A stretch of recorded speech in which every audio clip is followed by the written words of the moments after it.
Ladies and gentlemen, I'm Faith Anene, the host for the Real Deal Property Show. Today with me, I'm hosting a homeowner who is Mr. Gerald Bulinda, who is a retired chief principal. You can see behind me, he has a really nice home, which is a bungalow. And Mr. Bulinda, thank you for today. Thank you for honoring our invite. You're welcome. So, Mr. Bulinda, today we are here.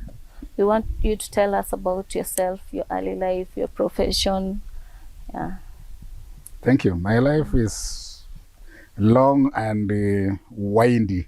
I was born in the year 1958. I'm sure none of you knew anything about that time. 1958, August 15th. I was born in this very humble home. In fact, that time when we were born, this place was a bush. The kind of neighborhood you are seeing was not there. We actually lived in kind of a bush. So I started my schooling around 1965 in primary. I went all the way up to class 7 those days, CPE, 1974, when I did my CPE at Shitoli Primary, which is just in the neighborhood. From there, I joined Musingo High School in 1975, all the way up to 1978 when I did my East African Certificate of Education. Those days before it became CASA, the East Africa. It was East Africa before it became Kenya Certificate. And I did that exam 1978. 1979, I joined St. Peter's Mumias Boys for A-levels. I did my Form 5 and Form 6. Did my exams in 1980 at St. Peter's. I qualified to go to university that time, but somehow I did not join university straight. I went into some side hustle. I was employed at Raiply in Eldoret, and the little money that I was earning made me not want to go to university straight. So after some time is when I eventually joined the Kakumo Teachers College in 1985. No, 84. I graduated in 1985 and started teaching as a diploma teacher in Bungoma, in a school called Nalondo Secondary School. 1985, August is when I joined the school, and I worked there for about 4 years. 85, 86, and as fate would have it, when I was teaching there in 1986, I met my wife. She came to do some teaching as an untrained teacher. She was also a teacher. On the staff. So we got together. She had just finished her Form 6. We got together and we started life. Eventually she went to Egerton, as I also transferred in 1988 to Luanda Secondary, which is in Shinyalu. Life was hard those days. Life was very, very hard. And we never used to have this common transport like matatus, even these bicycles and these border things were not there. So I would walk all the way from Malemba, if you know where Malemba is, all the way up to the airstrip every day, morning and evening. That was 1988. So I was at Luanda Secondary School up to 1998.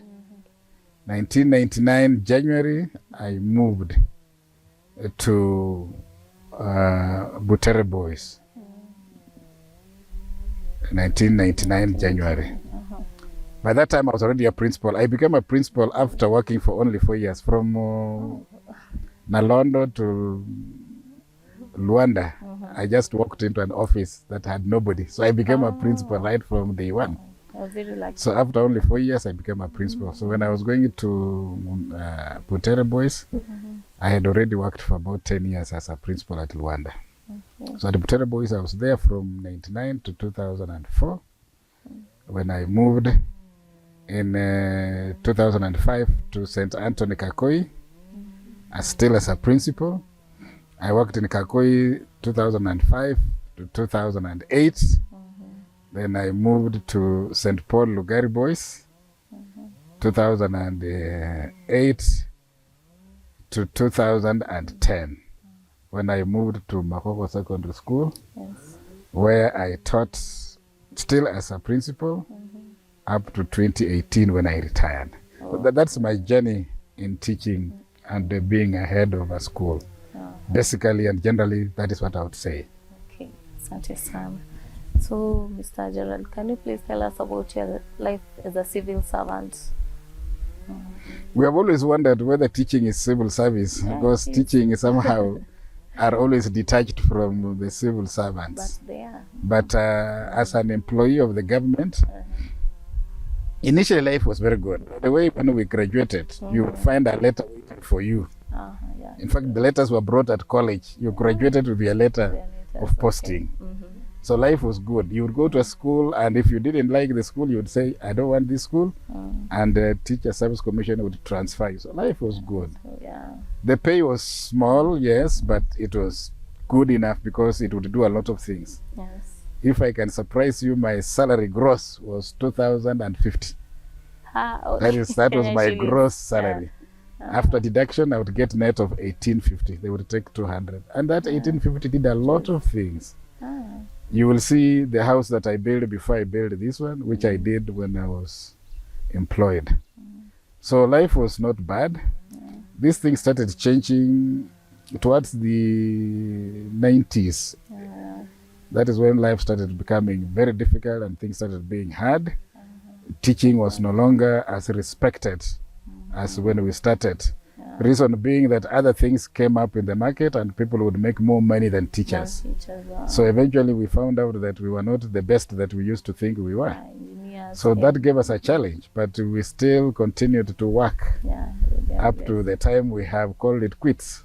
So generally I wouldn't say that it was too bad. The good thing about teaching is that to be sacked as a teacher is not very easy unless you really go out of your way to destroy yourself.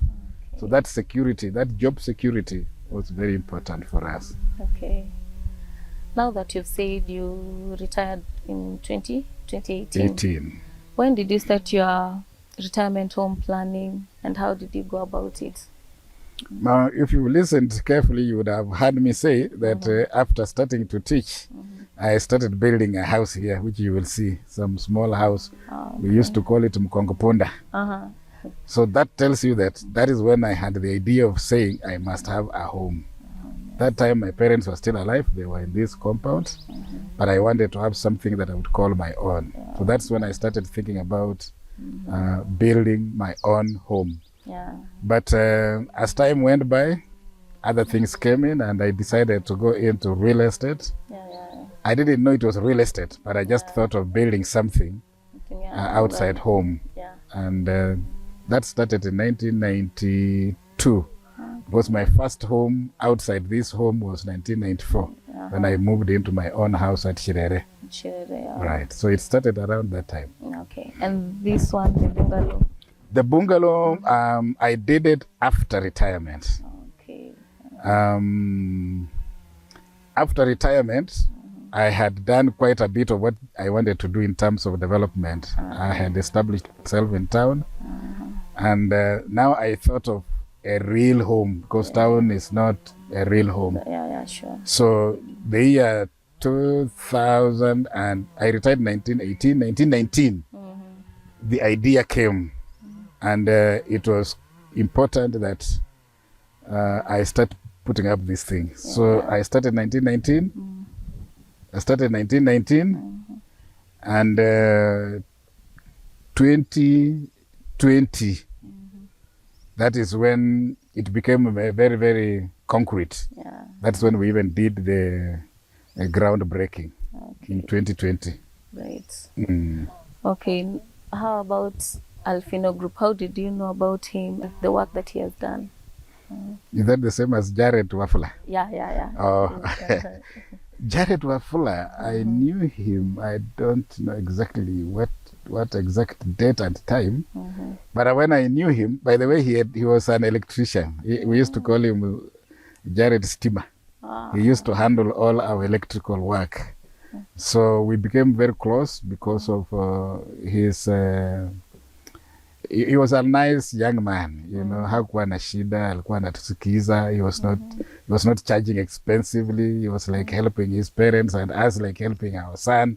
So we just developed that kind of relationship.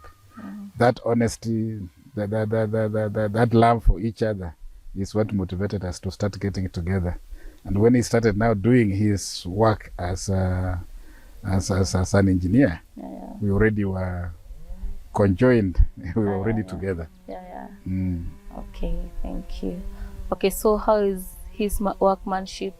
Because I can see it's a very nice house with a serene environment. My background also has something to do with engineering, although it was woodwork. When I was at secondary or level, I did woodwork, which has a lot to do with architectural planning and things like that. So with that kind of background and with his background of architectural work, we bonded very well. He came to realize that I'm a lover for good things. And I realized that also he was very strict and he wanted the best. So we complemented each other. That is how we moved on. This was not the first house he was doing for me. He did other houses in Kakamega, even supervised for me other houses in Kakamega. And when we were to do this, I did the rough copy of what I wanted. Then now he put it into perspective of what it should look like. And then nice. Changed here, changed there, adjusted this, adjusted that, until we got to where we are. So can you recommend him? 100%. If there was 100% plus, that would be because he has not let me down. All through our working together, he has not let me down. Sure. And it is not just for the sake of the interview. It's because it is the reality. The reality. He has done well. Okay, and he's very strict, by the way. Atakangi mchezo. He doesn't want a situation where you will do something that is shoddy. Okay. So I would recommend him 100 times, and I would not even follow to find out what he's doing. No, nice. I'll be comfortable. Okay, so Mr. Gerald, as I walked around, I've seen so many solar, and now that as we go by, we are trying to deal with the global warming. And can you tell us more about it, about the solar and why you opted that? Basically, 2 or 3 reasons. One, solar is the way to go because in Africa we don't have a problem with the sun. Secondly, solar doesn't have as many challenges as the electricity thing would have. We have a lot of outages, a lot of problems, lines getting disconnected here and there. Then the other big thing that also was driving me out of it is the aspect of overbilling. The bills were coming that had no relationship with what I had consumed. So that really drove me into looking for this solar aspect, because solar is basically just there. So once you install it, there is no much that you put in terms of spending to pay for this or that. It just works. That's something that is very attractive. Okay. While you are building or you are planning for the house, did you consult the children? Because mostly, the Gen Z, we call it Gen Z, most of them, they prefer not a bungalow, a mansion, but I can see you prefer the bungalow. Did you consult them or the wife? Yes. Although my generation did not do much of consultations, but I did. The basic reason why I did a lot of consultation was one, now that this is a home away from where we are living currently, we had to agree on how the house looks like. The reason why we wanted this type of a house was when we come to the village, we wanted this house to soak everybody. So that my children, their children, my grandchildren that is, and myself, we would fit in, do our things and go back to town if that becomes a reality. So we did a lot of consultation, we did a lot of talking, we did a lot of adjustments here and there and so on. And I think we all were on board and agreed that that was the best thing to do. Okay. So Mr. Gerald, what else drove you into building this kind of facility? One thing that drove me into this idea was, one, We kind of all moved because we were 3 brothers and all of us had moved out of this compound. And my parents died in 1998 and we had abandoned this home. So anytime I came for any function in this village, I looked like a stranger. I also thought that I was being unfair to my parents. They had educated me, they had put everything in me, and here I was running away from them. So that really drove me into coming back here so that I can give them that profile, that name, that happiness, that even if they're resting, one of their sons that is still living has come back home to make it a home. That really was my serious consideration. Secondly, we have agreed, my family and I, that this will be our final resting place because all of us will rest. Yeah, true. And we did not want to rest and come to a funny place after a town house that is good. Then the people escort you to come and pitch tents here in a funny place. So we thought that we wanted that goodness to flow right from town up to here, because this is also our resting place. If and when we die, we will be buried here. Okay. Good.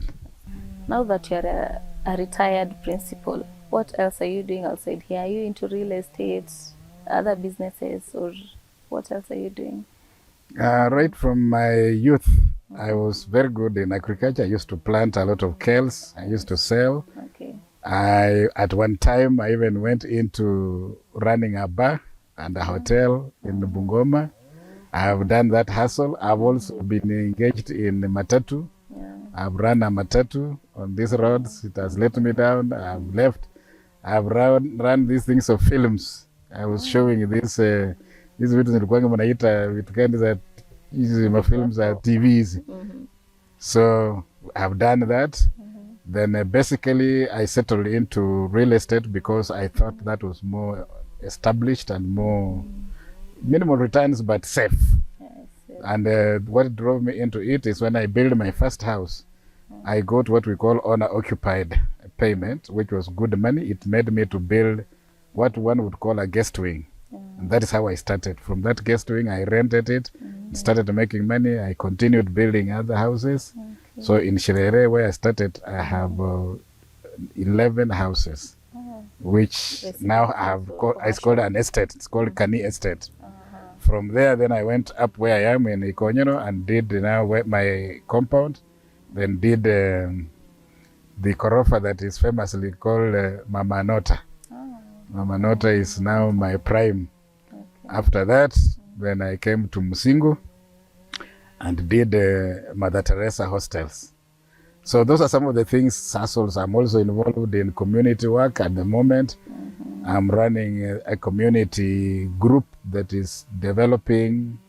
We want to start a library for the community. So we are working on that. We're in the stages of planning. And many other social activities, groups, and organizations, all that. Okay, Mr. Gerald, can you please tell us, or what advice can you give to those people who are working and they're yet to retire? What can you tell them? My advice for anybody who is working, be it formal or informal, the best thing to do when you start working, start planning for your retirement right from day one. Don't wait until you retire, then you start planning. So the important thing is be self-disciplined, very disciplined. That is what will help you to save. The little that you're getting, don't be disparage it every now and say, why am I suffering? No, use it positively. Invest. The little money that you get, invest. You don't have to go buying big things and shares in companies. You invest in small things. You can buy small timber and sell. You can buy trees and get timber and sell. You can buy materials ya kujenga. Do something that will add value to your life. But the most important thing, failing to plan is planning to fail. You must start planning for your retirement day one. Don't wait. That is the secret. And appreciate everything that you do along the way. That is the secret. But very disciplined. Be disciplined. Huwezi kunywa pombe alafu fikiria utajenga. The two cannot be together. Ukikunya pombe kunya kidogo, hapana kunya ile inagaliza pesa zako. So don't overindulge in leisure. There's no way they always said you cannot have your cake and eat it. So you can only either eat your cake and not have it, or have your cake and therefore not eat it. That is the principle. Thank you. Asante sana. Thank you. That is all. Oh, okay. So ladies and gentlemen, till next time, I've been your host, Faith Anene. Thank you.